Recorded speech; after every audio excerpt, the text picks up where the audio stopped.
मैं क्या हूँ। लेखक पंडित श्री राम शर्मा आचार्य। पृष्ठ 6। पिछले वीडियो के तारतम्य पढ़कर सुनाते हैं। पहला अध्याय, जीवन की वास्तविक सफलता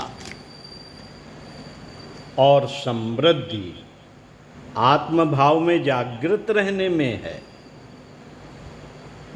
जब मनुष्य अपने को आत्मा अनुभव करने लगता है तो उसकी इच्छा, आकांक्षा और अभिरुचि उन्हीं कामों की ओर मुड़ जाती है जिनसे आध्यात्मिक सुख मिलता है। हम देखते हैं कि चोरी, हिंसा, व्यभिचार, छल एवं अनीत भरे दुष्कर्म करते हुए अंतःकरण में एक प्रकार का कोहराम मच जाता है। पाप करते हुए पांव कांपते हैं और कलेजा धड़कता है। इसका तात्पर्य यह है कि इन कामों को आत्मा न पसंद करती है।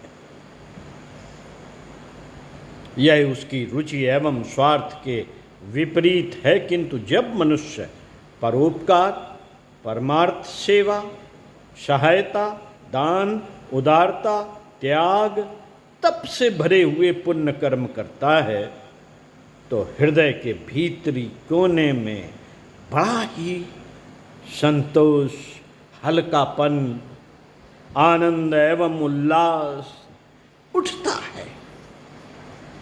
इसका अर्थ है कि यह पुण्य कर्म आत्मा के स्वार्थ के अनुकूल है। वह ऐसे ही कार्यों को पसंद करता है।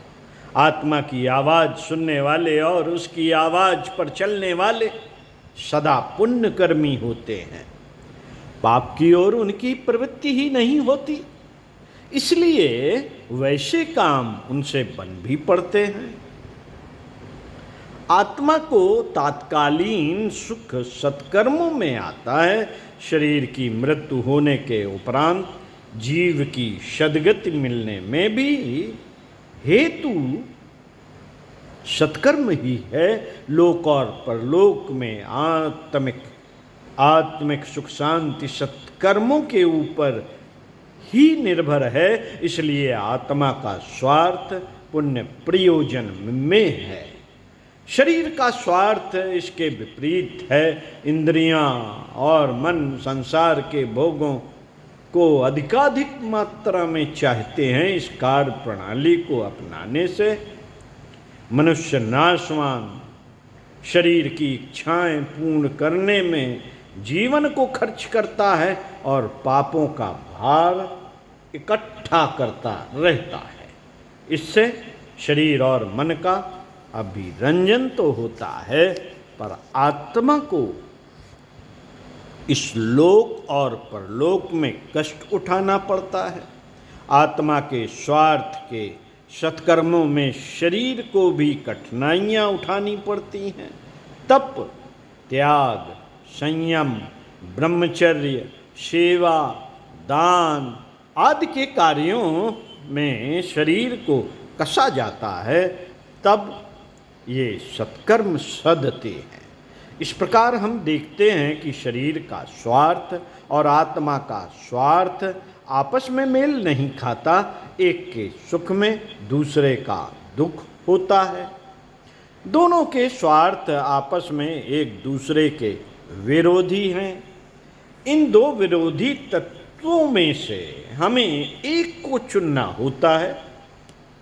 जो व्यक्ति अपने आप को शरीर समझते हैं वे आत्मा के सुख की परवाह नहीं करते और शरीर सुख के लिए भौतिक संपदाएं, भोग सामग्रियां एकत्रित करने में ही सारा जीवन व्यतीत करते हैं। ऐसे लोगों का जीवन पशुवत पाप रूप निकृष्ट प्रकार का हो जाता है। धर्म, ईश्वर, सदाचार, परलोक, पुण्य, परमार्थ की चर्चा वे भले ही करें, पर यथार्थ में उनका पुण्य परलोक स्वार्थ साधन की ही चाहर दीवारी के अंदर होता है।